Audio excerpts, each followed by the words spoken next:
Commentary Booth is a show for media lovers by media lovers just like you. If you want to support the show, go to pariomagazine.com.au.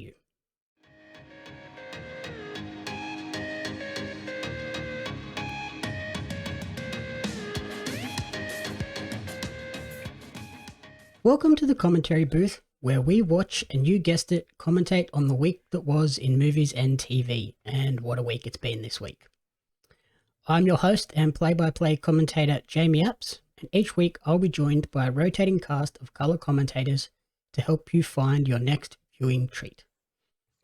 This week I'm joined by a freelance social commentator who lists their favourite movie as American Psycho and favourite TV show as Peaky Blinders.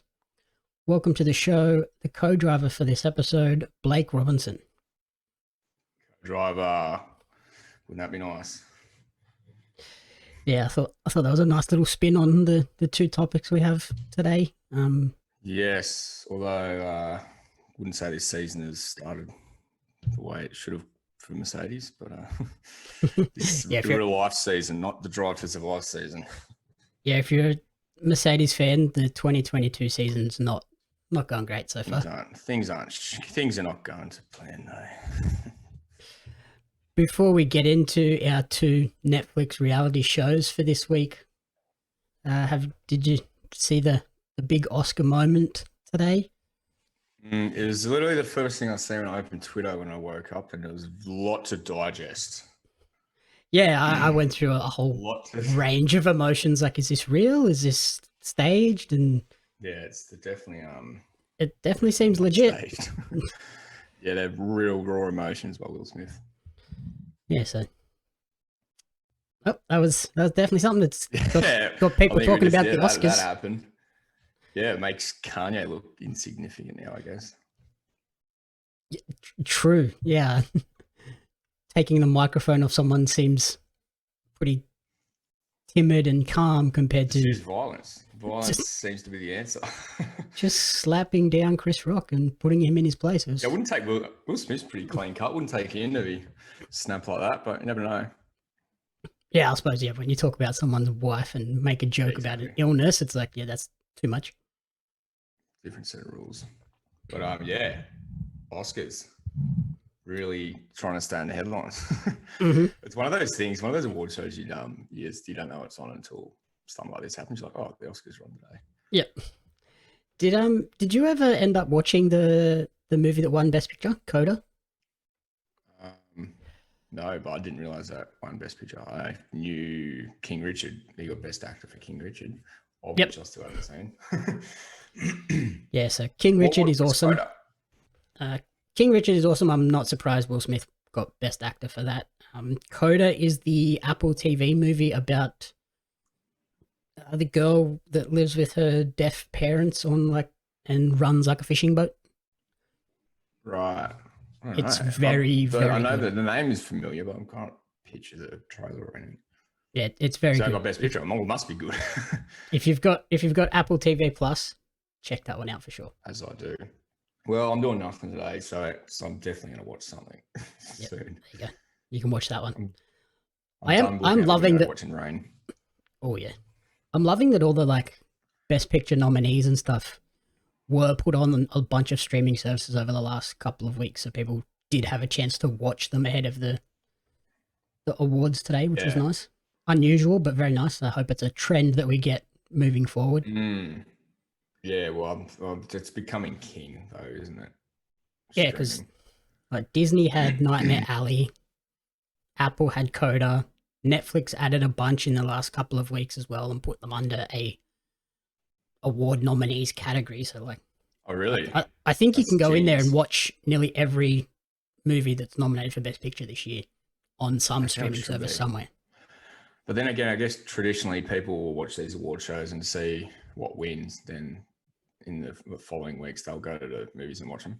So that's, I reckon they probably do. I guess they make a lot of money and do big numbers after the award shows. Yeah. But for us, we went the total opposite route, and instead of watching award-winning high-class cinema, we decided to watch trashy Netflix reality shows. One of them is really good. The other one is very trashy. F1 should win all the awards available because it just keeps getting better and better. And I hope they never stop making it. And that's Drive to Survive. Yep, and the other one is a dumpster fire. I got my hit though. It was entertaining. Yeah, so the two we watched were Drive to Survive season 4, and the second one was Byron Baes. So if we want to dive into the good one first, and then we'll close out with some trash TV at the end. So yeah, we'll be starting with Byron Baes, I assume, then the good one first. No. Yeah, so, Drive to Survive, wow.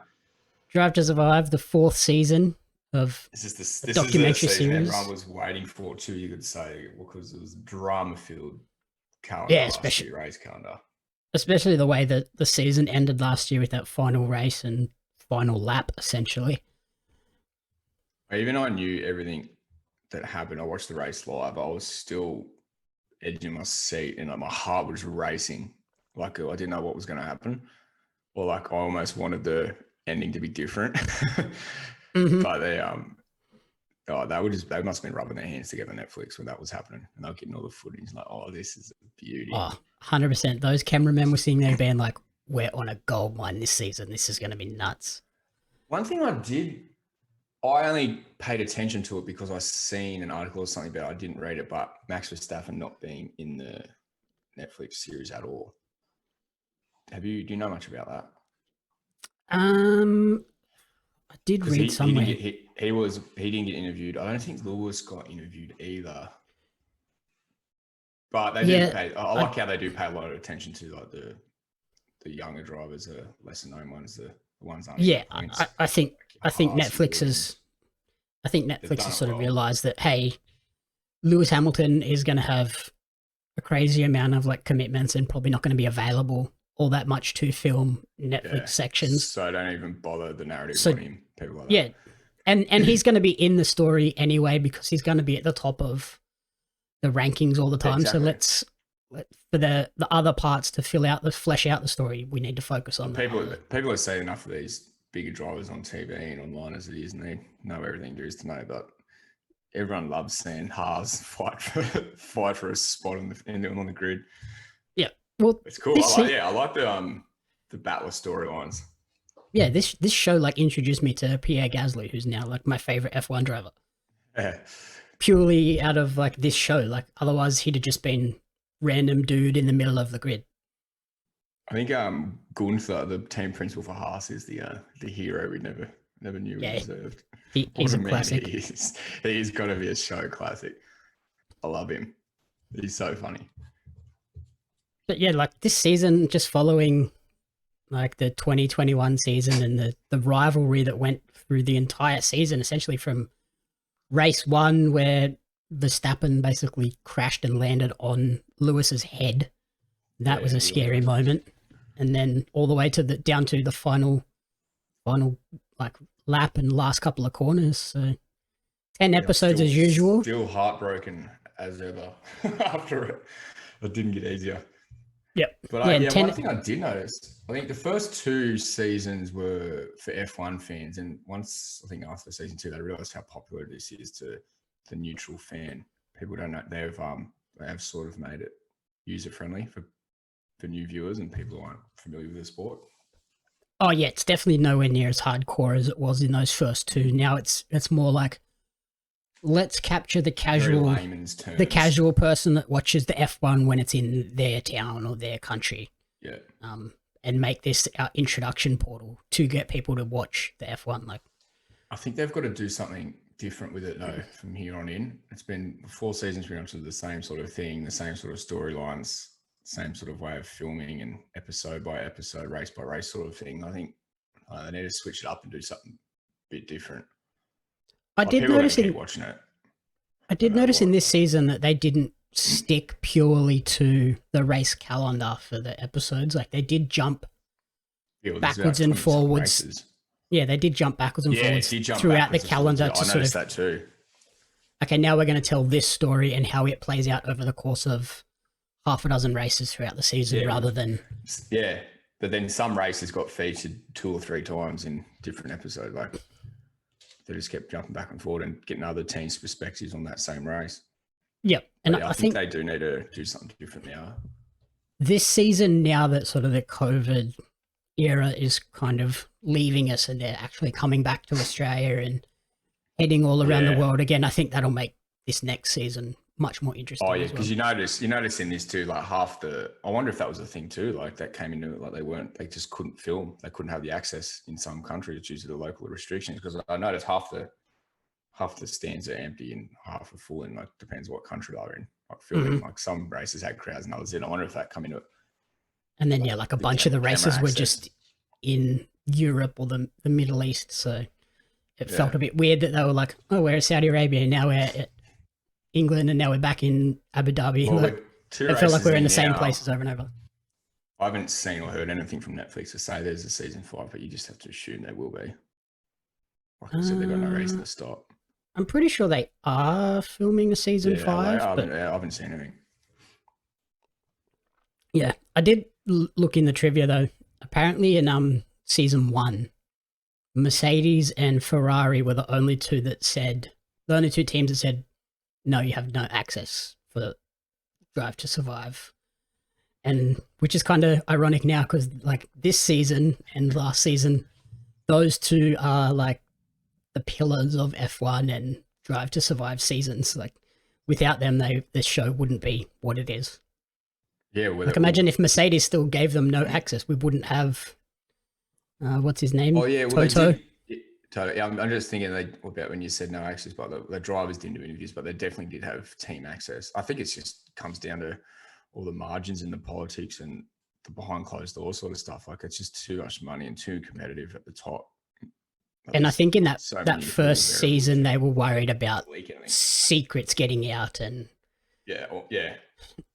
like I guess now once how it was going to be portrayed in the show, and then once they got that first season, they're like, okay, no, they're treating this quite faithfully and not spinning things so that we all look like villains. What was the narrative of Toto versus Christian Horner? They proper hate each other. Those two. They do not like each other at all.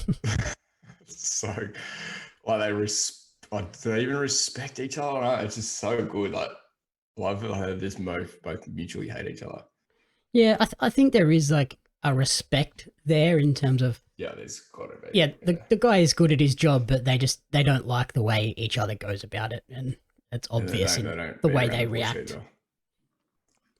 I think in terms of some of the drivers, what did you think of Daniel Ricciardo's portrayal in this season?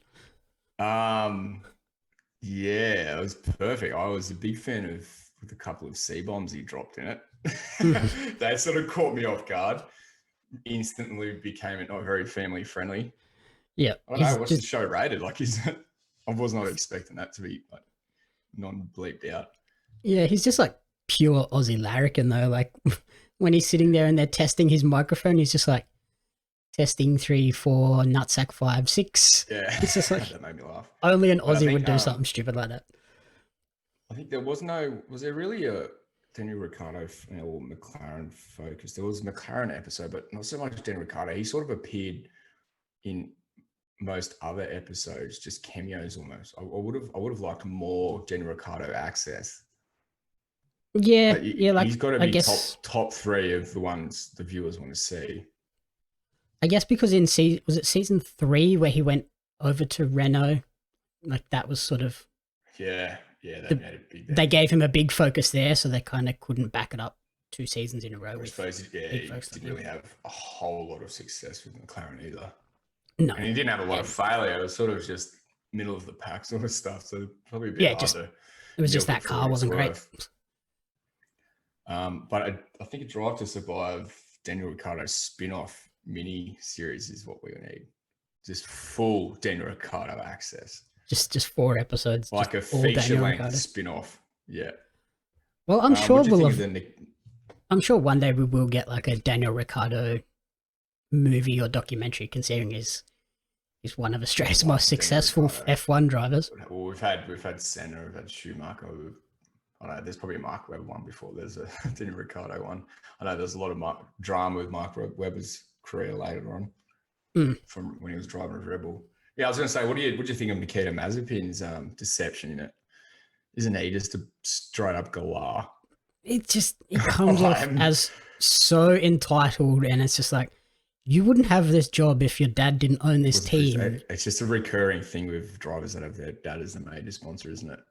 Yeah, he just comes off as jealous, like, no, he's got a better car than mine. My car's crap. This is the good car. Make my son's car better, otherwise I'm pulling or sponsorship. You would know how long the spot. Yeah, and like he basically just wanted them to swap the cars. It's like, bro, they're the exact same car. It's just you just didn't believe it was the exact same. It's your son, like you can see it. You think your son's a better driver than Mick Schumacher? You can see that in what they're saying this season with the Mercedes. Like George Russell is doing pretty well in his Mercedes, and Hamilton is struggling. It's just like some cars just don't suit certain ways drivers perform. So, and Mazepin just came across as jealous, entitled kid. Just grown up as a billionaire's son, you can tell. And it put his put the boss of the manager of the team in a really awkward position too. Like, what are we to do here? Mazepin's performing crap. He's crashing constantly. What do? I can't fire the boss's son. Like, and it's his job on the line too. If they keep going like this, it's just a horrible position for him to be in. No, there's no right decision, I guess. But it was one thing that happened in the real world lately. Everything's going on in Russia. They actually pulled his seat, so because he's a Russian driver. Yeah. So that sort of made me smile a bit. And who did they get back in? Kevin Magnussen? Did he get back in? Yeah, Magnussen's back in the house. Yeah. So that was good to see. Bit of a feel-good story after Magnussen. That was one of the big storylines in season 3 of Drive to Survive. Yep. It was weird watching that, being like, well, that's going to be an interesting spin next season when it's a Russian-owned team. I was like, ooh. Yeah, I was thinking the same thing. But I think you watched it a bit earlier than me. Actually took me a couple of weeks to watch Drive to Survive, and this whole Russia thing sort of happened afterwards. So I was watching all this unfold. I was like, just you wait, mate. He's going to get it coming for you. Yeah, I was just watching it like right as the war and everything was kicking off. I was like, oh, this is going to be real weird next season. What did you think of the way Lando Norris was portrayed this season as well? To me, he came off as a bit of a knobhead. They did make that, because it made me second guess, because I thought in real life they're pretty good pals, Ricciardo and Norris. Yeah, that's like you said, they made it out like they were at each other and not hated each other. But then again, that was at the very start of, I suppose, their relationship as like partners, teammates. Yeah. But I did. I think that was who come off was a bit of a knob. Yeah, but I guess he does seem a bit arrogant though. Especially because he got to such a high level at such a young age. Sport. But I think it was mainly like a bit of uncertainty and wariness about, have they brought in Daniel to basically take over as the lead guy in this team? There was a bit of that's what you would think, but that's definitely not the case. I think Ricciardo's there as a very talented level head and mentor almost for Norris, but I think it's pretty clear that Lando Norris is the number one driver in that team. I think if it came down to the last race of the season and Lando needed to be one spot ahead to take out the championship, they would swap those drivers around. I'm a big fan of that team and those boys, but I really hope Lando gets his first win this season. Yeah, they need to sort that car out again. He was like 2 laps away last season. He wasn't on the right tyres. That was heartbreaking. Yep. And the car's in the show as well. That car's not looking great again this season. No, I think just Ferrari are definitely the team to beat this year. They've really made amends. My favorite part looking at this season is like when they brought in all the new restrictions and everything that they do every year, but just the difference in the way a lot of the cars this season look. Like the Mercedes and the Ferrari don't look like they should be in the same category. Like they look like totally different cars. One's really fat and like wide and short, and the other one is like quite narrow but taller. They don't look like the same category of car. Too. Yeah, or it's just I don't know, because traditionally it's pretty much just their cars are different colors. Yeah, and that's the only difference. But they're very like physically different at this time around. But I'm loving like how competitive it is this year too. Like there's so much passing and stuff. Like I've just been watching it's going to be good. the F1 mini, like on Fox Sports, rather than the full race. Oh, it's hard. Like if I'm up or if it's a bit earlier, I'll watch it. But it's just, I can't be watching like the 3 a.m., 4 a.m. races. Yeah, I'd actually just before I jumped on here watch the mini from last night. Yeah, I love it. Like a full race in 30 minutes, like perfect. And you feel like you get all of the main parts, so it's cool.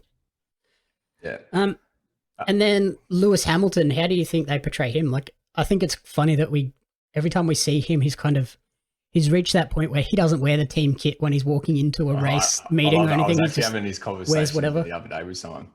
Yeah, then you got Max with his team polo and just his shorts on. But Lewis just absolute rock star. I don't know. I think he just got portrayed as Lewis. Everyone knows what he's like. Yeah, they didn't portray him a weird. Bit about the COVID stuff, didn't he? I noticed, but that's just who he is, I guess. Was he one of? I think he was one of the only drivers that actually got impacted by it. So I can see why he was a little bit annoyed by it. Yeah, he referred to it as the worst experience of his life. Yeah. But yeah, I'm obviously a big Lewis fan, but I would love more attention to be on him. Whereas the attention was on the rivalry of Red Bull and Ferrari. It wasn't even it was almost a rivalry of Toto and Christian, which I was loving. That was theatre. Yep. But yeah, more Max and Lewis focus to be good this time around. Yeah, I think that's where the rivalry's at.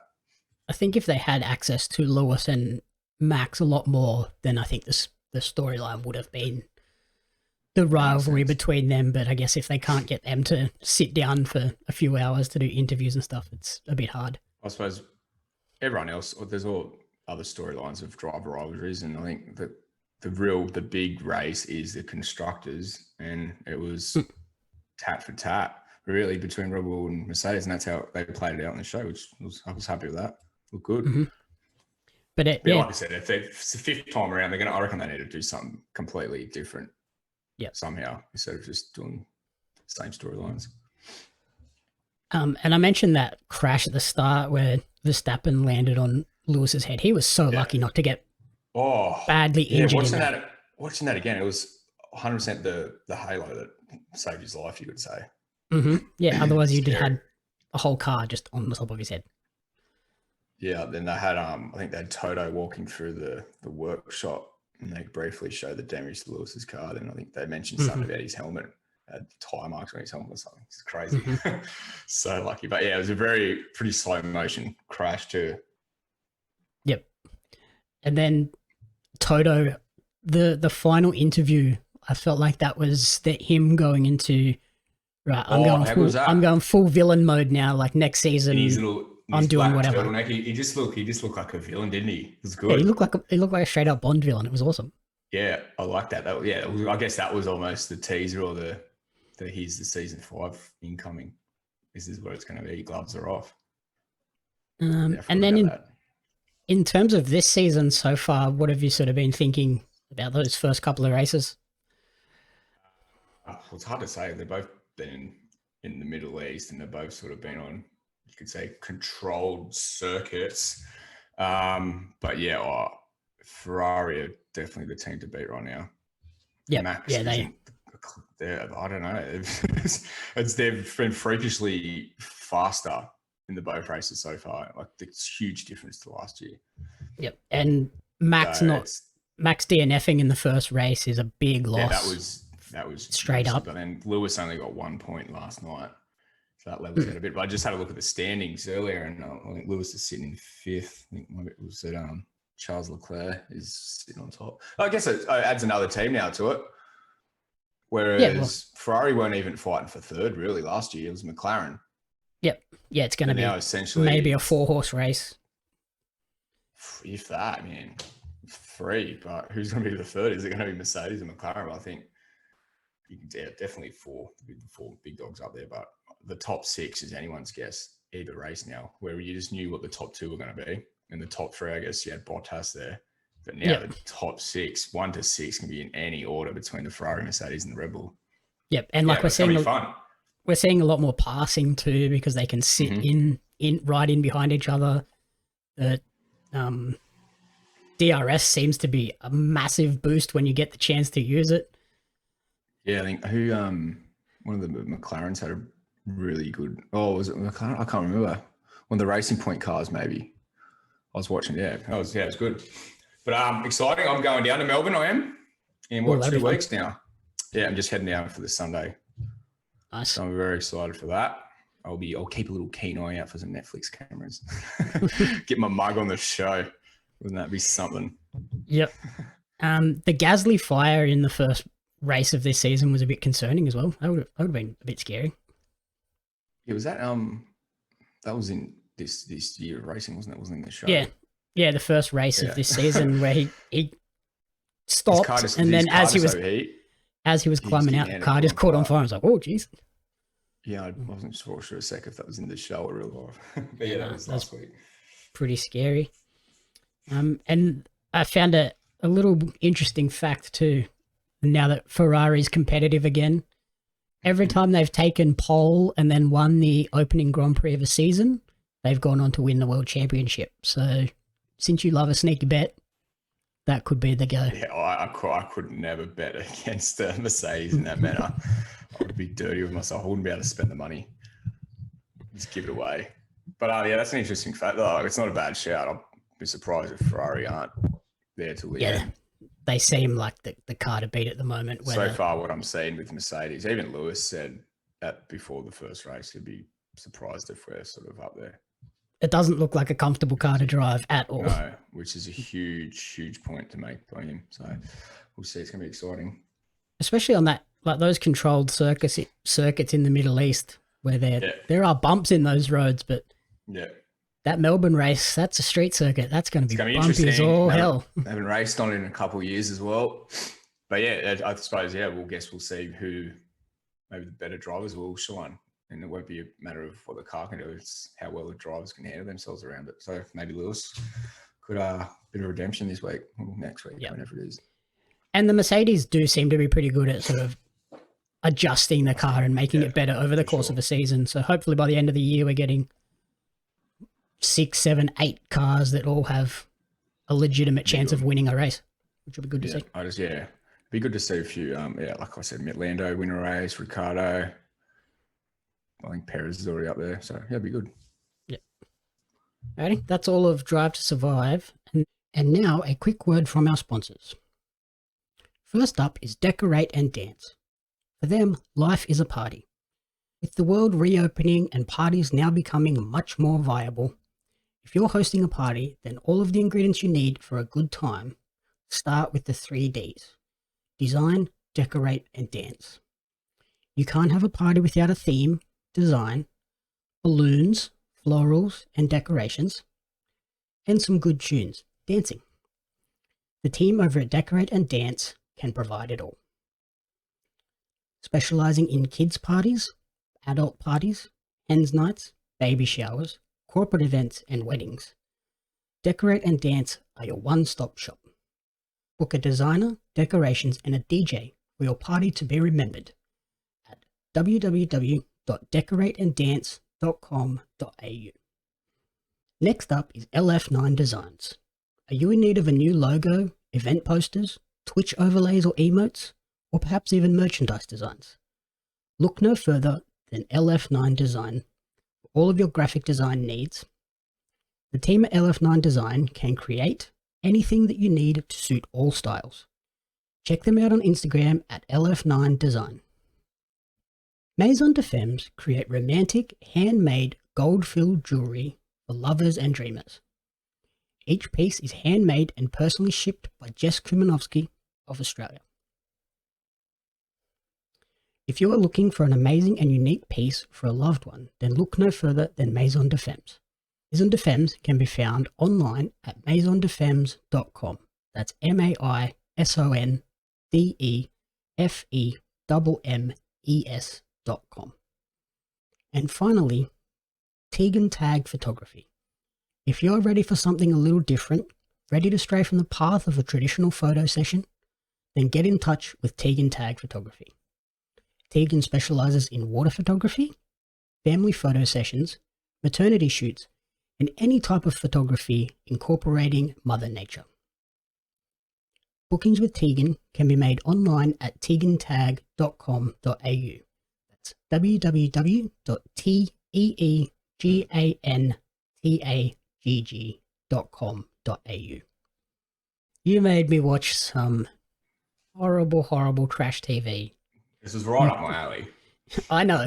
You can take the charge on Byron Baes to come out. Yeah.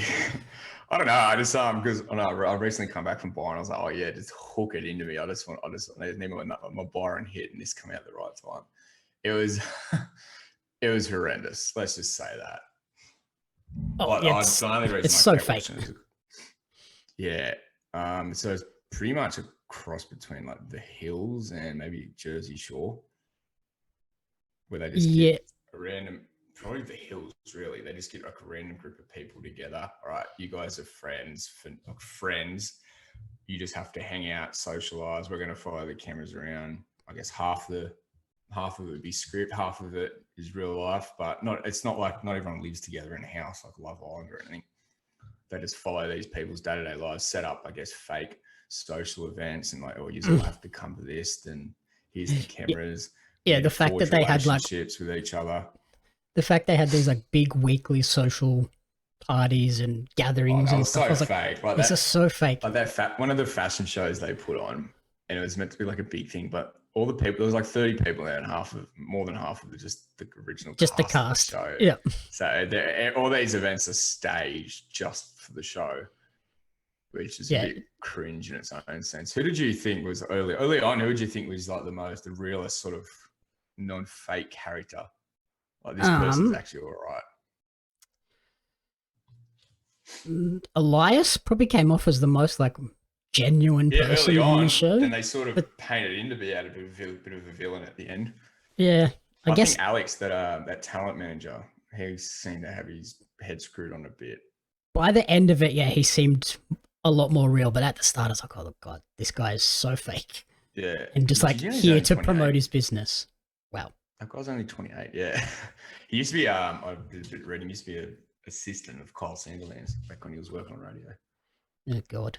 So, yeah, like Byron Baes is just quote-unquote reality show following this group of social media influencers in Byron Bay. And, like, I like the concept of the show of showcasing what influencers do, I guess, because it's like this weird new thing in the world.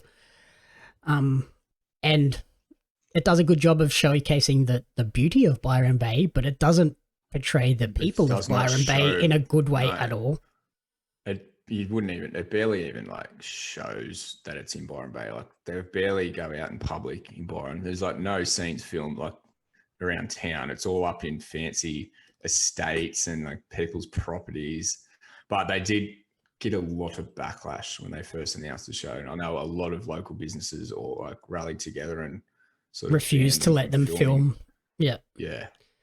Because like they said, they were showing like this flashy. They show the bad side of rich Byron. Society. Yeah. And and realistically the bad side of Byron is the real Byron. And that's like all the homelessness and that's going on and all the drug problem and whatnot. Yeah. So that's but yeah, they really didn't showcase Byron for everything it is. Yeah, they just the reality they paint it as this like beautiful holistic place, but all the people are really like insular and protective of Byron Bay and like so unwelcoming to outsiders, which was an interesting spin. Like I can see why locals hated this show.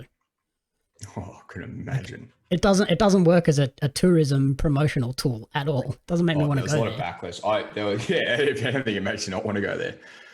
But isn't it funny? It's referred to as reality TV when it's the complete opposite. Like there's nothing real about it. Yeah, like it's staged nothing. Reality. Yep, 100%. You can even call it reality TV.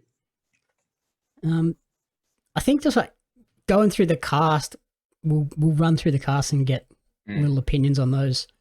First up, Jade Kevin Foster, Australia's so-called most followed male Instagram influencer with 1.2 million followers. The one person I knew already of. When he popped up, I was like, oh yeah, I know him. Of course you would. I had no idea who this bloke was. Yeah, he's just I think one of the OG sort of influencers from years ago, back before it was sort of even called influencing, such a horrible word. What did you think of Jade? Yeah, irritating, I guess, and a bit infuriating. Bit of just drama queen, unnecessary drama. Very dramatic, very over the top. But I think he played his part well. Like, he saw what the opportunity was worth, and he said, "You know what? As long as I'm gonna be me here and do this." Yep. But they definitely made him out to be the main character, you could probably say. Oh, definitely. What did you think of the whole fake followers, purchased followers storyline that they... I kind of lean on Nathan, not Nathan, on face Alex's side. 100%. When I just thought it was a bit cringe when like Jade was trying to argue the fact and like sort of support himself. The way he reacted at the party was so bad. It was such a bad look. It was all like a guilty conscious reaction. Didn't paint himself in you good light reacting like that, pretty much dobbing yourself in. Yep. And then Elias was sort of mentioned. We mentioned he seemed really normal at the beginning and then came across as a bit fake at the end. Yeah, I actually didn't mind him at the start, but yeah, I don't reckon those two. What was the other guy? Nathan. Was it Nathan? Do you reckon any of these people knew each other to start with? Maybe some of the girls. I don't know if any of the guys did. Like from same social circles, but I don't know about friends because they made it out like Nathan and Elias are these best friends. So they had this big argument and falling out like we're no longer friends. Yeah, no, they definitely weren't like best buds. I just love that stage sort of car park meetup. Hey, like different cameras from up here parked. It was so dramatic. It was like, I was like, it's like they're not gonna throw down. What are you talking? Yeah, what are you gonna do? Like, in real life, they probably would have though. I guess. Yeah. Like, there's no way they just rock up like that. Like blokes do not do stuff like that. That is something girls would do. Yeah. Like if blokes are going to go to blues, it's going to be just at a party. Yeah. At one of these social gatherings that they have to attend every week. I did laugh watching this show when a domain ad popped up and I saw Elias was one of the models in the ad. I was like, hey, I know that guy. Really? So really weird watching the ad being like, I know that guy. Oh, wow. I do notice when I just looked up a few of the cast members to see what they were about, half of them was already featured in another reality TV. Like Nathan was in season 4 of The Bachelorette and season 2 of Bachelor in Paradise. Yep. So just they've had reality serial reality stars. Yeah, I've watched neither of those two shows, so I didn't recognise him. I don't know. I've never heard of him before this either, so he mustn't have had an impact on those shows. Just a bit of a reality TV show rat. That shocks me that you haven't watched either of those shows. Nah, I don't know. It's Bachelor just doesn't do it for you. I just don't. I would used to, but I just don't watch actual TV shows these days. Like it's so hard to organise to sit yourself down at 7:30 every weeknight to watch something.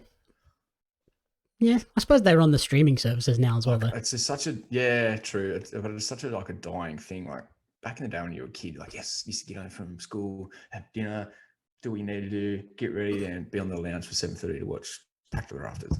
You know, like that's what you do. But there's just too much going on now. And like you said, you just chuck Netflix on whatever time you want, and then pick up from where you left off with no ads. So you're not across all the maths drama at the moment? No, I'm not. Only what I see on like the ads on TV. Oh, geez, that's full on. Olivia does not come across as a very nice human being at all.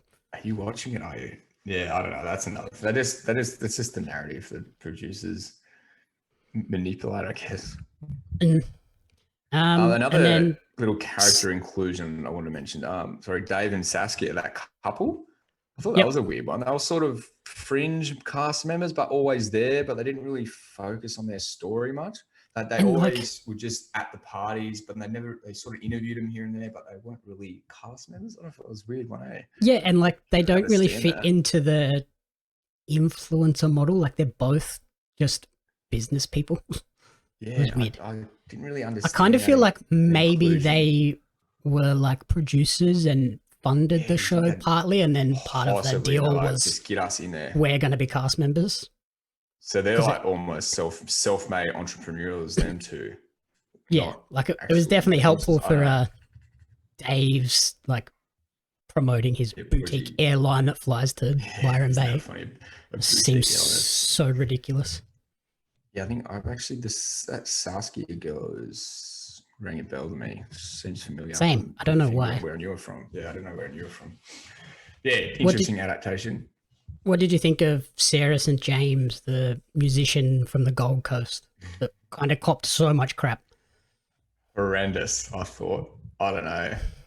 But yeah. They really took her story and ran with it, didn't they? Yeah, she was definitely She was like a supposed villain, to be the but also hero like a and victim. just like I felt like she was supposed to be the hero, but just got shat on constantly by the locals. And they sort of killed her off at the end, didn't they? Yeah, I'd be interested to see if they do a Last season 2, episode. if she comes back or if they just find some other new outsider to crap on. I did notice a couple of articles pop up that I didn't click on about whether or not her and Nathan were still together, or like, not what happened after all that. I wasn't that compelled by their story to. I can't bother. see this being renewed. No. Then we had I haven't Alex. seen one positive thing about it. No, everybody's Alex. Alex, the talent manager, like came across as real fake to begin with, but then I thought he started to grow on me. But I still feel like it was just totally an ad for his business.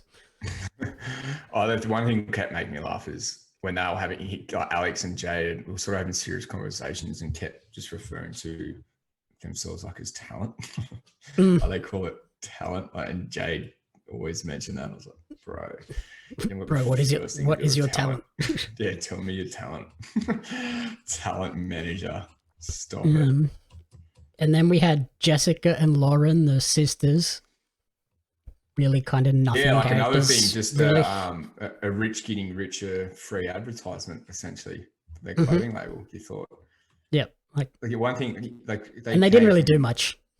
Rich parents, yeah. That's like she owns the label with her mum. That's what I got from that. Boutique. Yeah. Who's that other girl? Hannah. Who's the one with the crystals? Is that the Hannah? Crystals? Oh my god. She was a right old cooker, but she was so fake. with her rich mum. Yeah, that was actually entertaining. I actually didn't mind her character. It just took the piss well and truly, and that it was a good old laugh, that one. Yeah, and then Kai, the photographer, I felt like he was my favorite. He actually felt like the only person in this show that actually had some sort of talent. Yeah, it was a very good artist, photographer. He was like experimenting with tattooing. Just wore all black, which I was vibing with. Just didn't get caught up with the nonsense. He was just a breath of fresh air. Yep.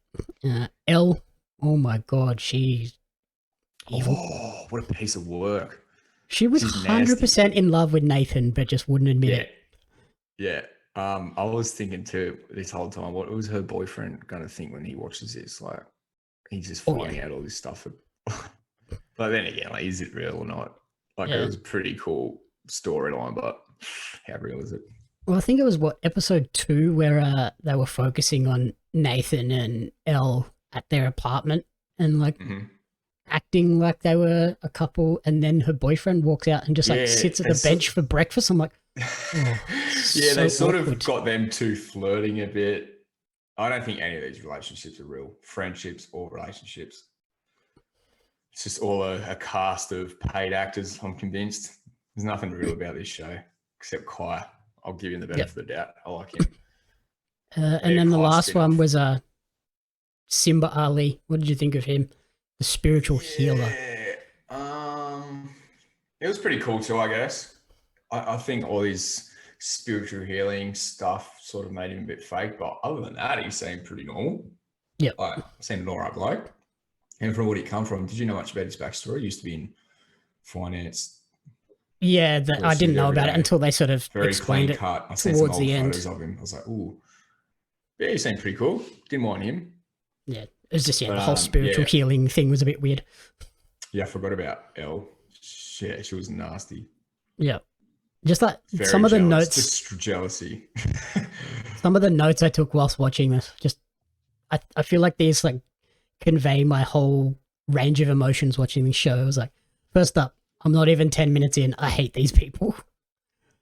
Yeah. And then Or Hannah saying, "I love a booch." I was just like, I'm totally off you. I hate this whole weird hippie spiritual factor that you have going on. Not a fan. she was just so oblivious to it. Like, Yeah, she thought she was love that. totally normal. I was like, no. She did not care. Um, Nah, it was a they, laugh. they all spoke in like cliches and generic catchphrases for the first like 4 episodes. I was like, oh my God, you are so Byron. Yeah, I'm surprised I got through it though. And like we said, the 2 sisters, they do not look like sisters at all. I was like, nope, I'm calling bullshit on that. Yeah, and the other one, like the taller one, what was her name? She didn't really get much. Yeah, so Lauren, the taller blonde sister, like looking at that, like, nah, there's something suspect about these sisters. But yeah, it's just a show about the rich. Yeah, the 1% of Byron, I guess, because that's whole definitely completely different to the Byron I know. Yeah, and I think apart from knows, like the spiritual, not many people could relate to crystal, that Byron. Crystals, yeah, that's the Byron cliche, isn't it? I guess spiritual cacao crap that they were drinking. I was like, that sounds horrible. Oh yeah. But it was good to see sort of some of them grow at the end of the season, but I was like, I don't know how real this is. Like, whatever. Yeah, I did like the idea of it, but I can understand the backlash, and I won't be expecting to see it renewed. Yeah, like, it was decent trash TV that you can just chuck on and not have to think about. Trash TV. Oh, required no thinking. No, you just sat there and was like, whatever. I'm just going to run with it. I was just hanging out for every time Kyle was back on the screen. Yep. But even him, where he was living, like he's got to have money somehow, or be backed by money. If that's where even these people live, or they've just rented these places, crazy Airbnbs for him. Yeah, like it's just out in the middle of nowhere. This epic view over the Byron Shire. Yeah, I wouldn't be surprised to see one of these characters appear on 60 Minutes or Current Affair, explaining their real life story or being exposed, or someone being like offering them a story, basically. Yeah, like show us your real life. Yeah, I don't know. We see in the show, but show us your real life. Interesting to see where they pop up next. What reality show they pop up on next? Yeah, what's the lowest of the lows these days? Like Dancing with the Stars. Dancing with the Stars. Dancing with the Stars, Byron edition. Oh, I'm a Celebrity. Get me out of here. Yeah, well, that one. That's another good Byron edition. Byron Baes edition. And then I found in research, on 9.com.au a little quiz for which Byron Baes. What about this? Did you do the quiz? Yeah, I did the quiz. Who did you get? You actually guessed it when we were chatting about it, and I didn't say anything. I got Jade, which I'm horrified about. Oh no! Yeah, I know. I can see why you were annoyed by that result. Yeah, I don't know. What did you get? I got Kai. Oh, see, I couldn't even like manipulate the answers to make sure I got Kai. I don't know how I got with Jade. Did you pick the all black clothing question? Surely. I did for the last one. The last one was, but and you still got Jade. Ouch, burnt. It's meant to be. That's the universe slapping me, like give me a Will Smith slap. Yeah, I was horrible. That made me hate everything about the show as soon as I did that quiz. Screw this damn show. Yeah, so Byron Baes, good trash TV, but don't go into this expecting real life stories. Good trash TV. Watch it so you can get involved in the memes at parties or social events. Yeah, and the memes. You've got to understand the memes. Yeah, speaking of parties, I loved your costume at that bachelor party. Yeah, Bucks party. Wrestling so theme. Good. So good. Yeah, I went as Rodzilla when he appeared on WCW. That's I think that so was the funny. only option, as I have little time interest in wrestling, but I was like, I'm going to go as someone I am familiar with, and that's a basketball player. Yeah, that was perfect. There's a couple of referees too, which was good. Got to have a good ref. And there was a Vince McMahon. Yep. Just the simple costume. So yeah, that's reality TV Netflix edition episode done, what would be a top recommendation for the week? Surely. Out of those two? Yep. Yeah, well, it's not Byron Baes, is it? No. But like 100% Drive to Survive. The amount of like negatives we just spoke about, it's like unlike other things I watch, when I've steered people away from it, like I wouldn't steer away from this. It was 8 episodes of very easy, entertaining viewing. Like it wasn't so bad that you can't watch it. It was like it was entertaining. And like I said, watch it for the banter and the memes. If you just want to chuck something on while you're eating dinner or doing like the dishes or the ironing or laundry or something, you just want something on in the background that you don't have to focus on, this is the way to go. But if you want to sit down and watch high quality TV, you want to sit down and watch high quality TV, it's got to be Drive to Survive. Editing. Yeah. Another thing I didn't mention about that, just imagine the hours and hours of footage from different races that had to go pick out from folders, stick it together in a way that creates a storyline that captures people and takes people on for the ride. It's just edited so well. Those editors. What is it? Is it the Emmys? Is the Emmys the TV awards? Like, is this eligible to win all the awards or not? Like, how does it work? I think it has won Emmys before for. Has it? Yeah, like documentary drama or documentary series or something. But yeah, those editors deserve a raise, and I would hate to see their hard drives of footage. I would actually love to know how many hours of footage they got. Jeez. Well, even just on a normal race, like imagine how much footage there is just from a race weekend of just the cameras on track. Like probably 20 or 30 cameras. 20 or 30 cameras are filming 3 hours of race footage plus all the practice sessions and qualifying. And then you've got the roaming cameras doing the interviews and bits and pieces. Yeah, exactly. Overhead cameras, helicopters. That'd be such a hard job to do. Like, right, I need this particular angle of this moment. Let's scrub through 8 million terabytes of data to find out where that little 10-second clip is. Piece it all together to make sense. The drama of the moment and put people there. Yeah, very impressive editing. Blew my mind. Alrighty, that's everything. Thank you for listening to the commentary booth. If you enjoyed the show, please remember to rate, review, and subscribe on podcast services and on YouTube. You can follow Blake on Twitter at Captain Crumbs with a Z, and you can follow me on social media at JamYaps Media and at Pario Magazine. The commentary booth is a fan-funded production of JamYaps Media. You can support the podcast alongside our magazine, Pario Magazine, on Patreon at patreon.com/JamYapsMedia. The following people supported at the community support group level or higher, and you cannot fathom how incredibly appreciative we are for their support. Brian and June Hart, Blake Robinson, Rena Renee, Courtney Paulson, Darren Hatcliffe, Jackson Carr, and Tracy Apps.